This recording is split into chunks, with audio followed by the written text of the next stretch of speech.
Okay, hello everyone. Welcome to Liam's Lyceum. I'm your host Liam, aka Himbar, and today I have a little presentation to give to you. This is actually, well, the second time I'm giving this presentation, as this is the presentation I prepared for a little symposium, kind of co-hosting with my brother. We're doing it monthly on well, so far it's been actually the fourth Tuesday of every month. It was kind of the third Tuesday. We're kind of bouncing it back, and it's a new thing. Um, but the idea is generally this humanities focused thing. In this case, for June of 2024, we had two presentations, and they're both kind of focused on the same time period. And My brother is also going to upload his onto his YouTube channel. That is Unique Arts with Costco Picasso. I will link that once that one's live. Might go live after this one. But he discussed more of Gothic architecture, and specifically Wells Cathedral in England. And so this is kind of like a late 12th century, early 13th century. And I'm kind of going to talk about that too. But I'm going to talk about more. I'm briefly going to touch on a lot of things like illuminations and manuscripts, songs and poetry and history, and slightly on glasswork and language and architecture, but mostly on language and literature. Actually, those are my things, and so I'll touch on those first. I do apologize about my voice. I pretty much lost my voice over this weekend. It's recovered a lot more now, but it doesn't sound perfect. So I apologize for that. But let's get right into this. So we're going to talk about liminality in the Angevin Empire, not in an anthropological sense, more of just an art sense. And we're kind of going to go from this idea of constant change, constancy, and ruins, and how things just kind of shift over time, whether it's up, down, whatever it is. So, actually, to start off here on this title page, we have a couple things. So we have in the background, we have a ruins of a castle. This is Chateau Gaillard, which is in Normandy, and it was lost by King John, who is one of these Angevin kings. We have Henry II, Richard I, who's also Richard Lionheart, and John. John, largely famous for his Barons' War and the June 15th of 1215 signing of the Magna Carta. But this castle here was lost, right? And this kind of goes with this idea of a middle place. This castle was actually only built by Richard I. And it has, for architectural purposes, it actually has, if you see below the AN and Angevin, has some matriculations, early example of matriculations in Europe. But also the word Angevin itself comes from Anjou. So this is the first Plantagenet king is Henry II. He's the first Angevin king as well. And normally the Plantagenets is a line that ends with Richard III, but this Angevin Empire aspect really is these three kings, period. And then we have this subtitle here, which I'm not going to read to you just because I feel like I'll butcher this pronunciation, but we'll get to more Old Aquitaine here later. But this is an excerpt from William of Tudela's and the Song of the Albigensian Crusade. His portion of it, it's from less 66. I have a translation as well from Janet Shirley, and it says, "No castle, no citadel can stand, however strong its battlements." And I think that just kind of captures this idea of liminality and this idea of ruins and changes and whatnot. That's also about the Albigensian Crusade, which we'll talk about a little bit too.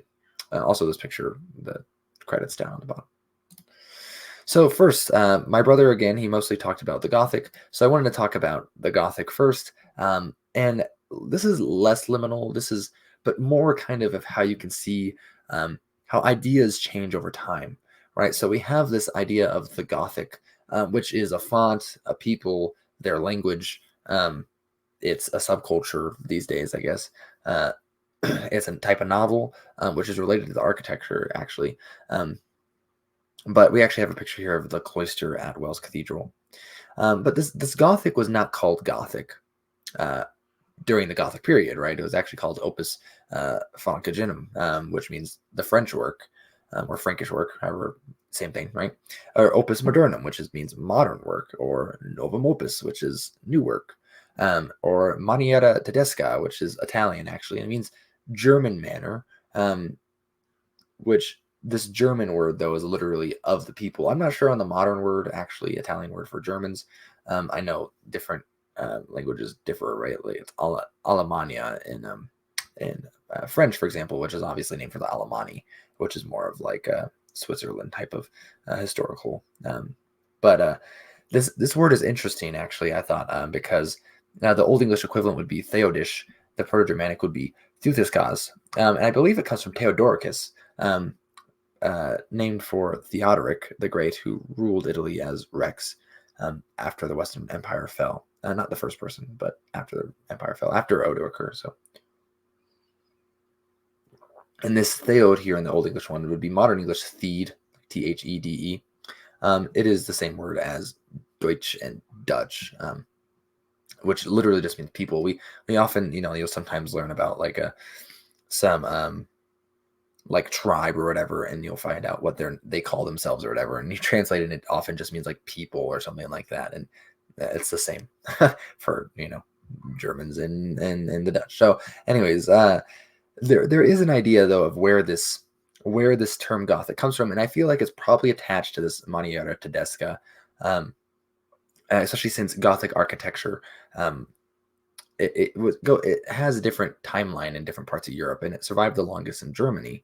All right, so this German manor, and we can say these Germans. I mean, they get the title German, but there's a lot of Germanic peoples, right? Like the English, for example. They would then get lumped in kind of with these Goths, who, of course, are kind of the downfall of, in part at least, the Roman Empire.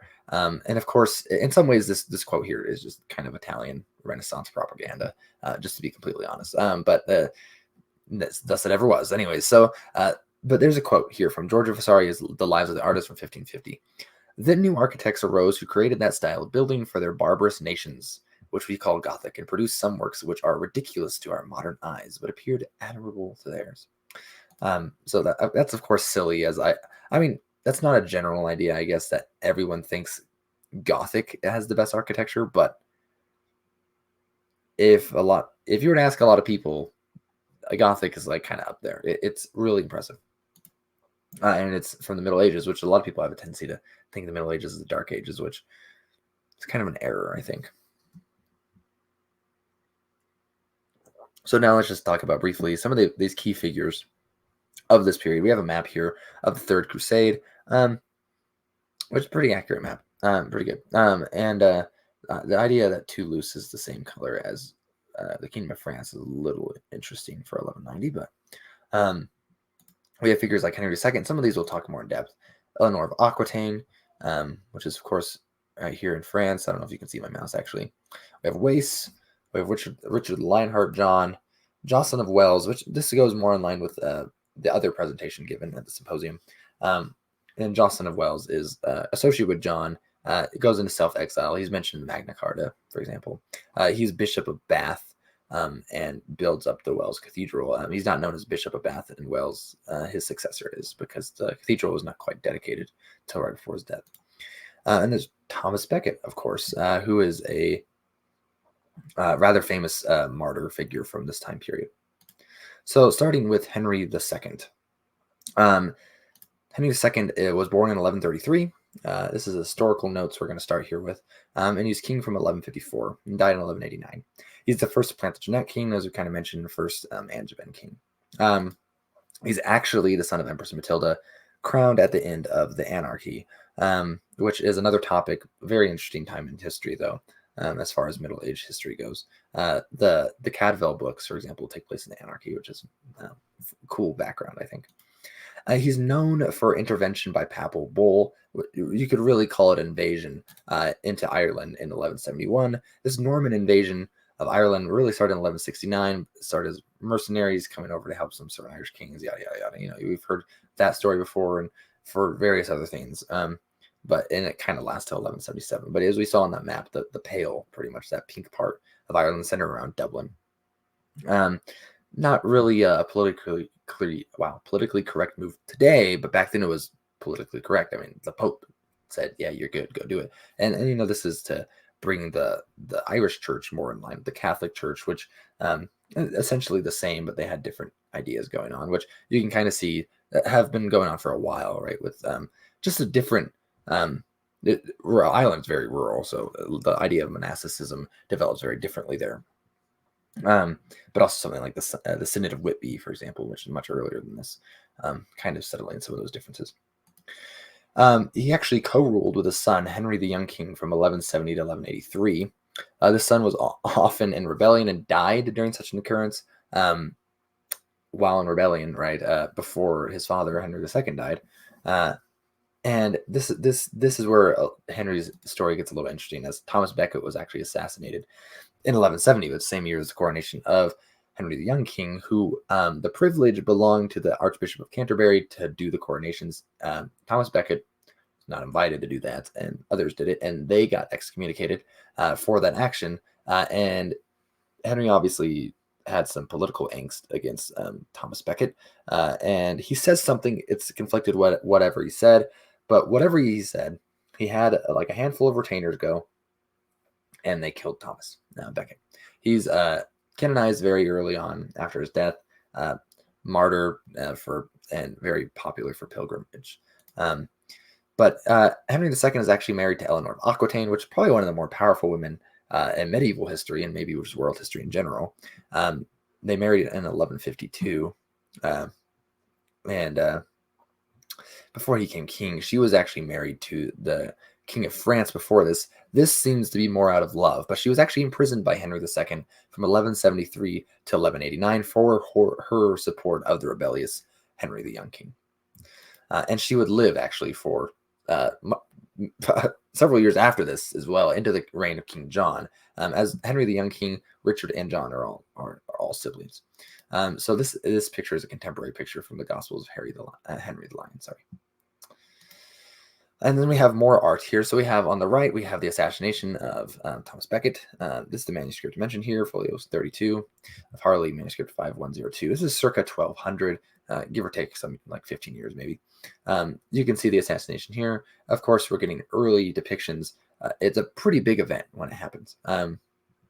And on the bottom here, we actually have Eleanor of Aquitaine from the Poitiers Cathedral, which was part of this Angevin lands at the time. If you saw in France, more of France is belonging to the people who have the English crown than the French crown, which you could kind of see where a lot of these problems with just the Middle Ages in general coming from.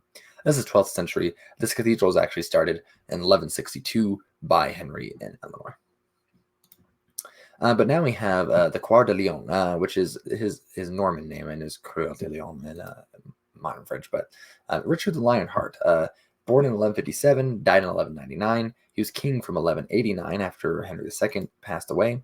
He's known as Richard Oak in known, likely for his terseness. There's a couple interpretations of why he has this name. But this name itself means yes and no in Aquitaine. He actually spoke French and Aquitaine. This would be both Old French and Old Aquitaine.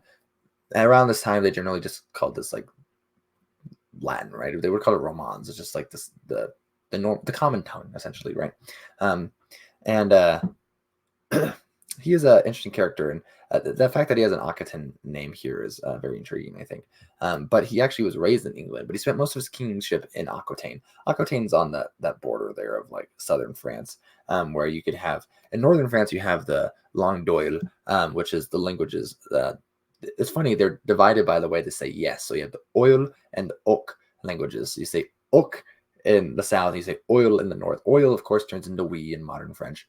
And oak, I think, is actually still oak in modern Aquitaine, but modern Aquitaine is much more lower as far as like literary language is concerned. Definitely as a courtly language, it loses a status. Here we're going to talk about it in a minute, actually. And that's part of this idea, I feel like, of liminality that actually comes in here, where this period of change, essentially. And we actually have liminality described here by Stephen Paulinton as a threshold that must be crossed in order to progress. And I think one of the ideas that we're kind of just zooming in on the Angevins here, that the progress is continual. It's constant, right? Like everything is progress. Like Angevin Empire didn't last very long. North Sea Empire didn't last very long, right? You could argue that the Roman Empire, you could divide it into several sections. It could be conquest. It could be a lot of other things. But anyways, He spent his time in kingship in Aquitaine and on crusade, particularly this third crusade. He's rather famous for. He was trained as a troubadour and a trouveras, or modern French trouvère. Pretty much the wannabe French speaking like offshoot of troubadours, because this tradition is very much the south of France, like Toulouse area, Provence. And this is, I think, is rather contemporary. I forgot to put the date here, but that's the manuscript that this illumination is from. And so we actually have some of the work of Richard the Lionheart. This is an old French. Janus ons Pris, ne dira sa raison, adortement c'est de lentement non. And that's old French. So it sounds a lot like modern French. You just say the letters that you don't often say in modern French, for the most part. Just it is a general practice. But what's interesting, actually, is you have this song also in Old Aquitaine, which you can find this song online. You can listen to this song. Okay, you go to YouTube, look up Janus en Suisse, look up Janus en Pris. I've seen a lot more of the Old French version rather than the Old Aquitaine version, probably because French as a modern language is much more popular than Aquitaine is. But often I also see people use modern French pronunciation for these old French words, which is incorrect, but I can't do anything about it. So we can also look at these. This is the first stanza. Janus en Pris non dira sa raison, adjechamment si comme homme dolens non. Someone can correct my pronunciation. I have studied very little of both these languages, really. But you can see the similarities there. Of course, they both come from Latin. And are similar languages, of course. But you can also see the differences. They are not the same. They do not sound the same. At least not exactly. And just for the sake of this, we have the modern versions as well. Jamais ne le prisonnier ne tiendra des propos de façon véridique si ce n'est de façon attristée. Sorry, I butchered that. And then no prisoner can tell his honest thoughts unless he speaks as one who suffers wrong. So Richard actually wrote this on the way back from the crusade, and a political enemy imprisoned him. He was in prison, so he wrote this song while in prison. It's much longer than this. There's several stanzas or less. But it's what's interesting here, right? Is this is about 1190s sometime, maybe right around 1190, 91. This is a very, very courtly thing, is to write to sing songs in this troubadour fashion, right? And that falls out of fashion very shortly after this, right? It's in 1227 or 1229, sorry, that the Albigensian Crusade ends, and pretty much Toulouse falls under the crown of the French king. It wouldn't officially do that until the 1270s, I believe, but pretty much the Toulouse people of Toulouse lose, the county of Toulouse lose this war. And this war is, there's probably a strong argument that's just for land largely. There's an excuse that they're committing a heresy, the Cathar heresy, but that's another liminal thing, right? You have this Angevin lands that go right down there. It makes sense for him to speak Old Aquitaine, right? But most of your English kings, Old English kings speaking Old French is pretty common. Old English kings speaking Old Aquitaine is really only from this brief period here. And it's a brief period that is in the middle of things, right? So I just think that is a very point to note. You don't have, I don't know if there's any modern books written in Aquitaine. If there are, someone let me know. I wouldn't be surprised if there are, but I wouldn't be surprised if there aren't. Someone let me know if there are, but it's definitely lost its status as courtly language. This troubadour tradition kind of falls by the wayside after the loss of the Albigensian Crusade by the French. All right, you have like I think Earl of Leicester, but he's a French guy. Simon de Montfort is one of the main guys spearheading this crusade against other Christians. Maybe one of the more odd crusades there are. All right, so this is kind of a language aside regarding this Aquitaine remark. This is Old English actually, so for those asking, and this is actually from Alfred the Great's preface to Pope Gregory the Great's Cura Pastoralis, which is the pastoral care normally in English, or the pastoral rule as seen it published as before. And he prefaces this book because it's written in Latin, and they made an Old English translation of it. And it's actually a very moving, very, very moving preface. It's not very long. I'd recommend you go read it, find it in modern English, unless you want to do the little bit of work that takes to translate the Old English. Very poignant. Very lovely preface, this whole thing. But I'm just going to take two excerpts. And actually, this first one I'm going to take is said after the second excerpt. But Alfred, at one point, he says, On thought ye theoda, wendon thewe ala yiknawan mayan. Which actually looks a lot like modern English, I feel like. But it's not obviously modern English. And it's into that language translate that we all can understand. This is actually taken from the middle of a longer phrase, but you get the idea. Translate into a language that we all understand. And it says learning another language though, and he says thi mara wisdom onlonda wada thi we ma iye theoda kuthon. There would be more wisdom in the land, the more languages we knew. And these are both very interesting thoughts, and they seem to be kind of at the opposite end of things.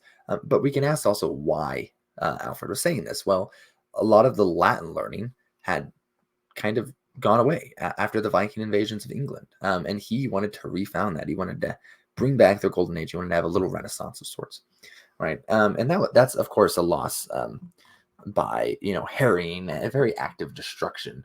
Which is pretty common throughout human history. And I'm not just going to argue like it's common in medieval period or whatever. But there's also value in learning and having stuff that you learn, right? The English in the Old English period is a literary language, and it is a biblical language. I mean, you're going to read like homilies and the Gospels or whatever in Old English. A lot of languages in Europe don't get this treatment actually in the early Middle Ages. But it's going to lose that status after the Norman Conquest of 1066. So when we're talking about this Angevin period, Angevins ruling right after the House of Normandy, who conquered the Anglo-Saxons 1066. Right, we're only a little over, we're like 150 years after that, right, about or so. And Middle English is relegated to not really much of a literary language, and it's definitely the common language, but that's kind of where we're heading next, right? This up and down English. Now, modern, of course, English is a very world-to-world language, really.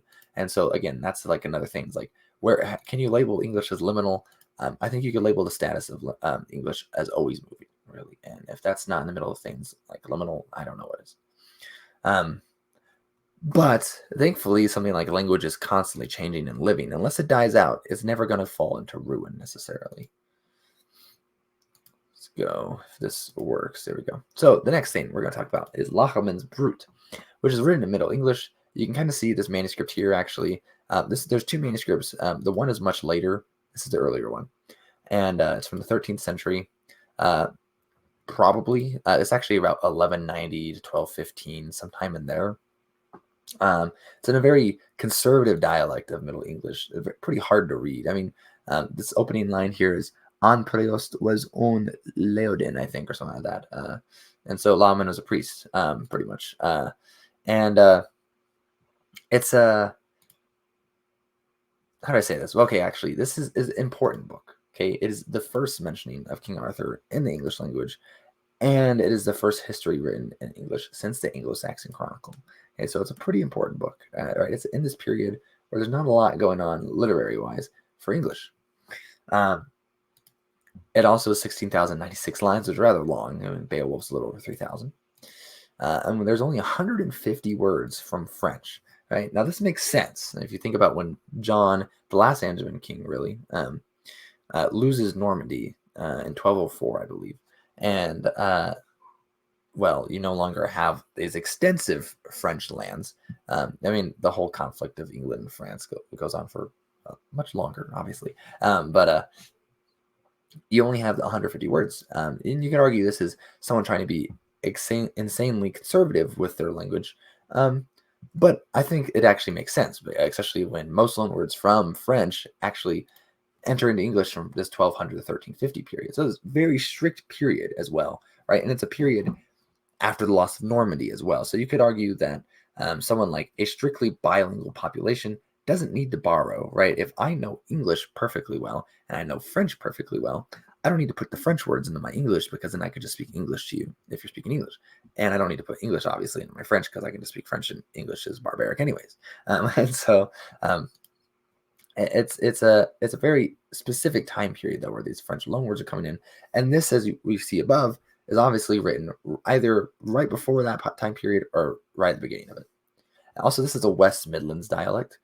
As far as I'm aware, modern English comes from more of a East Midlands dialect, London area, right? And it's something like 200 years later. This, for example, this example of Middle English is much more recognizable for a few reasons, right? So Chaucer, in his famous opening lines of the Canterbury Tale, says, "One that April with its sure stota, the drocht of March had persed to the rota." Sorry. And one that has a very different syntax than we're going to see here. Well, not syntax so much, but meter, sorry, than we're going to see here with Layamon's Brut. And it's it also rhymes, and Layamon's Brut doesn't really. Most Old English poetry doesn't rhyme; it uses this alliteration, right? And which is, the first. I'm just going to assume you know what alliteration is. Hey, so this is actually based off the Roman de Brut by Wace, which itself is based on Geoffrey Monmouth's story Regnum Britanniae. And from him, though, from Layamon's, we learned that Wace's Brut was for Eleanor of Aquitaine. Eleanor being Wace's patron, pretty much. Roman de Brut is way more popular than this.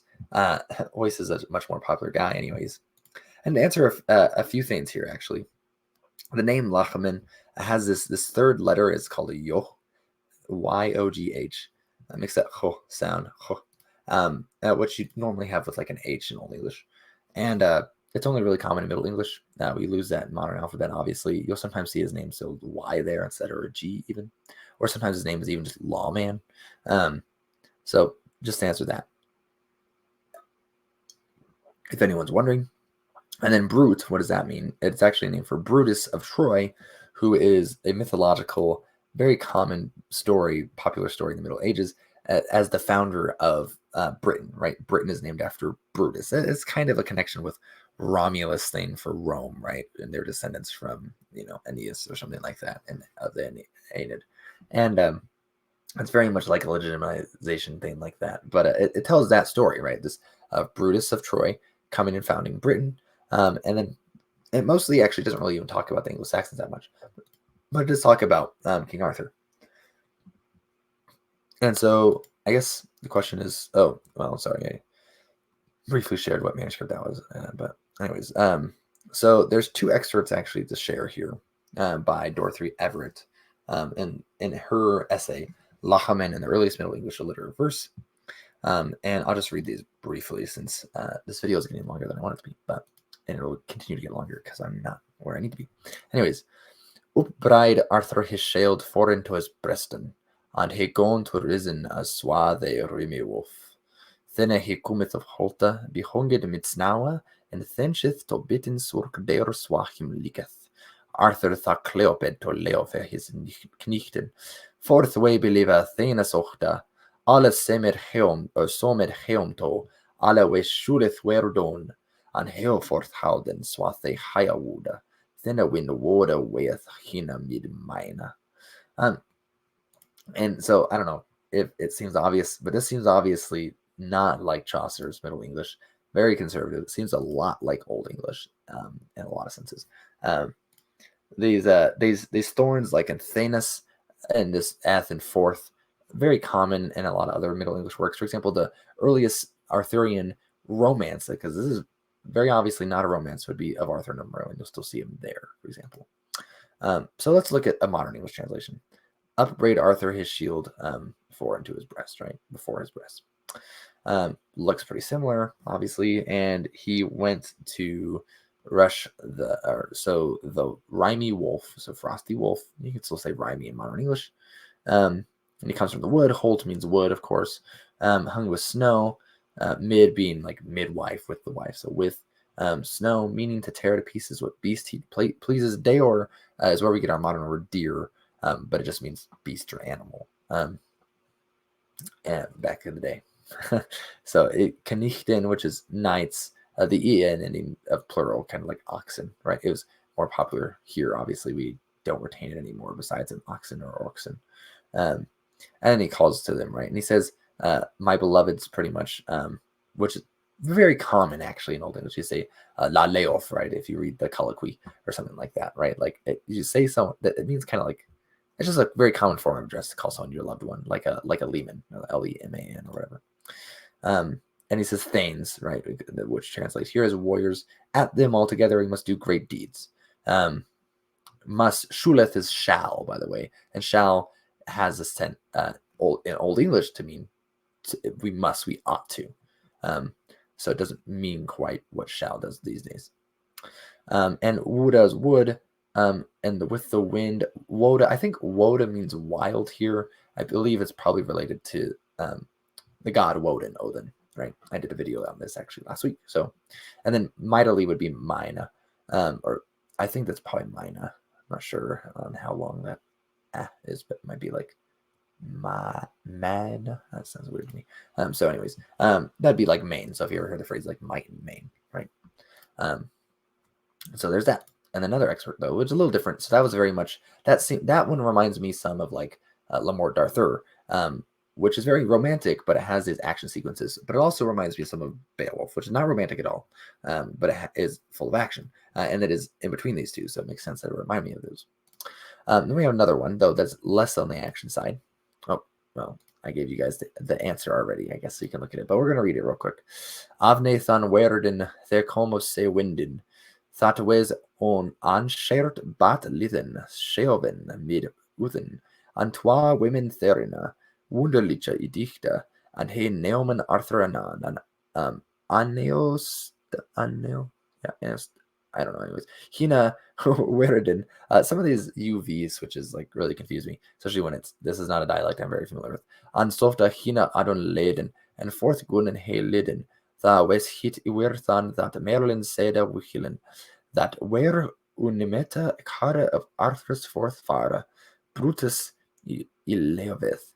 Yet that he born on Leva and Wunian in Avalon mid faris Alvin, and lokieth evere Brutus iheter one Arthur cumen letha. So this you can also just make a straight up Y sound, I would say. So this is pretty. So even with these words, right? This is pretty word in words, right? There came even the E in plural ending from the C. A small boat. Bot is boat here. The SC would make the SH sound. This is how you do it in Old English as well, but it would become SH over Middle English period. And two women, so the women looks exactly like in it's therein, literally women therein, wonderfully arrayed. And he took, I think, let's see, yeah, they took Neoman, I believe that's Niman in Old English. And they went forth, and then had come to pass what Merlin once said Huilen, so like once in this case. The HW would be switched in Old English, and the pronunciation is still that way if you say the H of all in modern English. People say why or whatever, right? It's actually the H before the W, but that they get switched, the characters get switched to Middle English. And the Britons still believe that he is alive and dwells in Avalon with the loveliest of all the fairies, and still the Britons ever look for the time when Arthur will come. And you can see a few things. The word fairy is of French origin. So you can actually see the word is not fairy, it's Alvin, which is elves, which makes sense. Germanic. Why is the word elves is a Germanic word? Related, if you were to take a Latin word, it would be related to, it'd be albus. Yeah, so I mean, very different though. This one smacks of Arthuriana, but it doesn't really smack of romance still. So kind of what's the point of something like Layamon Brut? And what's the politics, right? Because that's always one of the points, all right? If it's not the whole point, I mean, there's always entertainment. There's always entertainment value. There's always politics, whether it's against or for the status quo. And in this case, it's against the status quo, right? Everett points out the comparisons of the English conquering the Britons in history and in story to the Normans conquering the English in this case, right? And that's kind of where they're lumping themselves in, right? This Layamon probably identified as English, and but he doesn't hardly ever talk about the Anglo-Saxons at all in Layamon Brut, even though it's a history of Britain, right? And they're pretty important. He's kind of lumping himself with the Welsh because the Welsh were conquered by the English, and now the English have been conquered by the Normans. And the English had a noble past, the Welsh have a noble past, right? There's great stories, great kings, whatever, right? Great saints. And at this time, right, the English and the Normans are very much separate. These days you would argue they're the same thing. Maybe the Welsh would argue there's hardly any difference, right? Or like the Scots would say something like that, right? But like to them, they're definitely second class. The English are second class to the Normans, right? They're speaking a different language, which is, well, it's the vulgar tongue in some sense, right? And they're definitely been relegated from this noble status that they had, right? They still remember Alfred and they remember Athelstan and Edwards. So, but they're not there. They're not in the place of power, really. You could argue they never get there again. But that's the whole thing, right? What Anglo-Saxon England, to a sense, has come to ruin. But at the same time, it's just really transformed into something else. Anglo-Saxon England in 1050 was not nearly the same as it was in 550, for example. It's always liminal in a sense, right? It's always changing. It's always in between something. You could argue Anglo-Saxon England itself is just a liminal stage between Roman Britain and Norman Britain, or the High Middle Ages Britain. But this poetry here is more akin to the earlier classic English poetry than the French. There's no real rhyme. They use the alliteration. It's more like Alfred rather than like Beowulf. But definitely has an older style, or at least hints of an older style. It's not quite there. I mean, things do change. That's what we're talking about the whole time, is this change.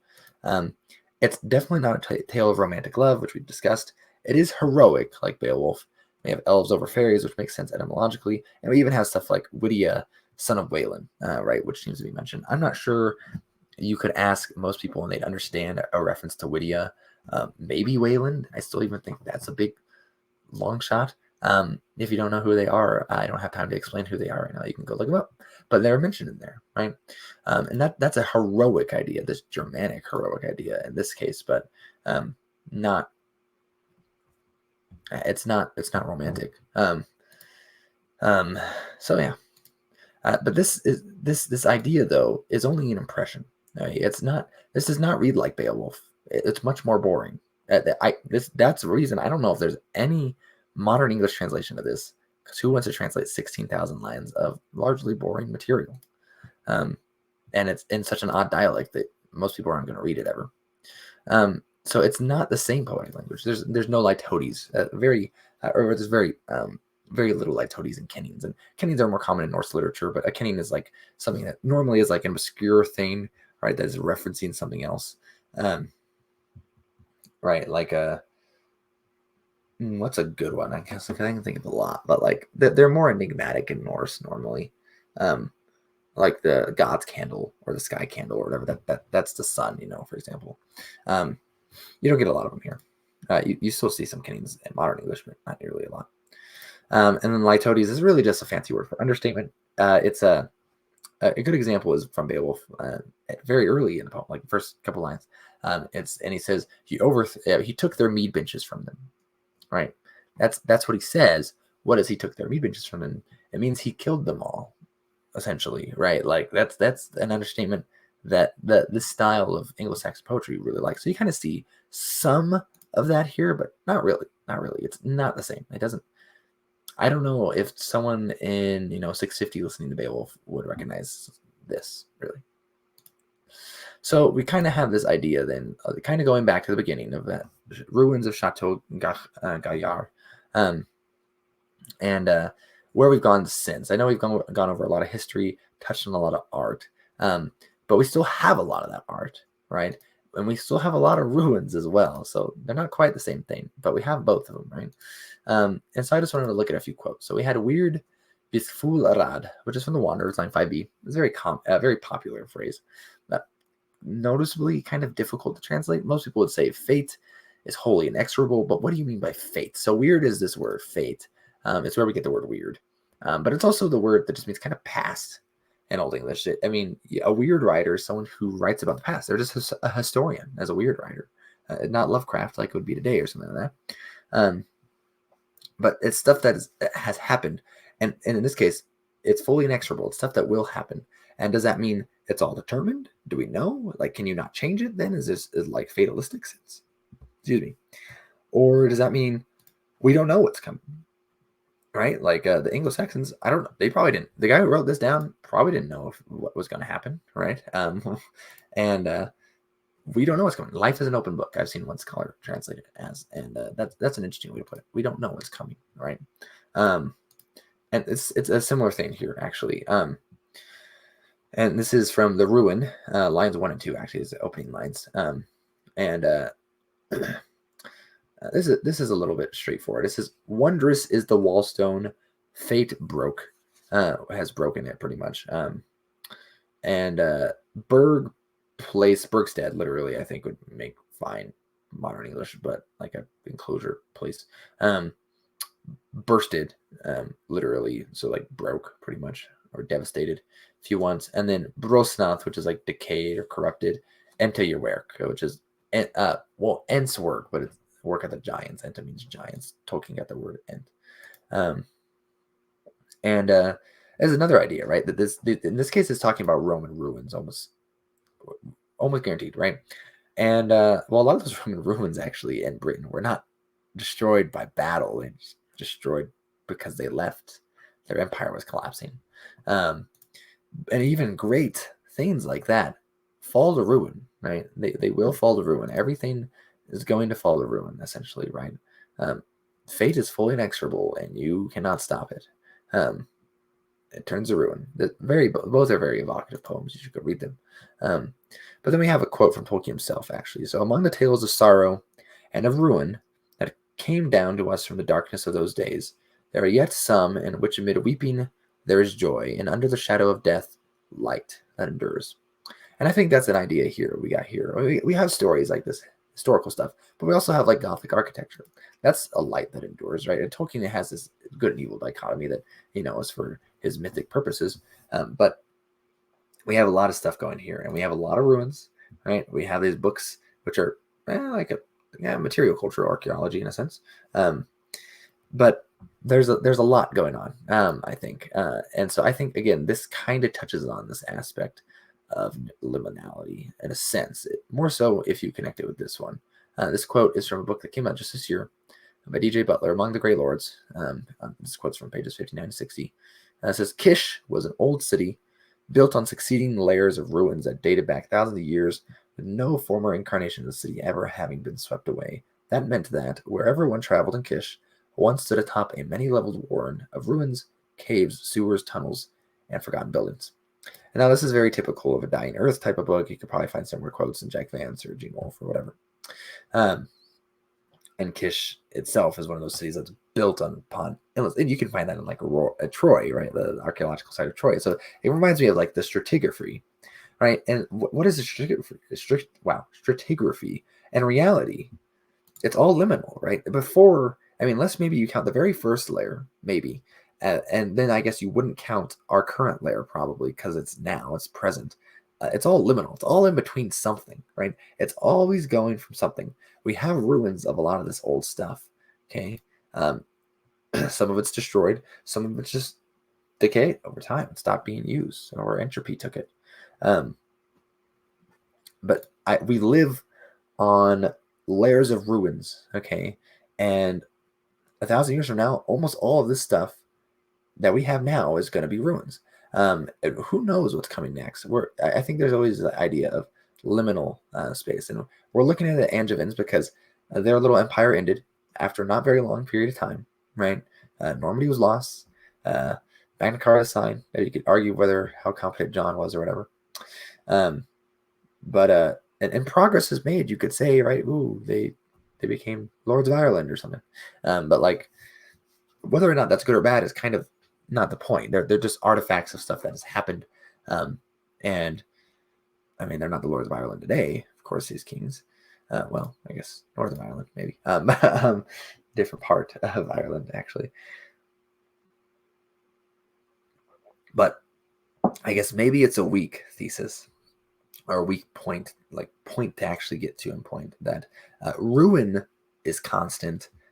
Nothing is constant to a degree. The thing that's constant is inconstancy, um, and this liminality is constant, right? It's always a liminal state. What's the rite of passage? I don't know. I would say you can mark them with birth and with death. The whole human existence is just a liminal thing. It's awkward. It's uncomfortable. It's just the way it is. And so that's just my little thoughts on peeking into the Angevins, some literature you might not be aware of. Maybe hopefully you learn something here, and hopefully this makes sense. This is a test, okay, guys. This symposium is a practice thing for me. So let me know what you think, and let me know if you enjoyed this. Anyways, Liam from Liam's Lyceum. Thank you very much for watching. I appreciate it. I'll catch you next time.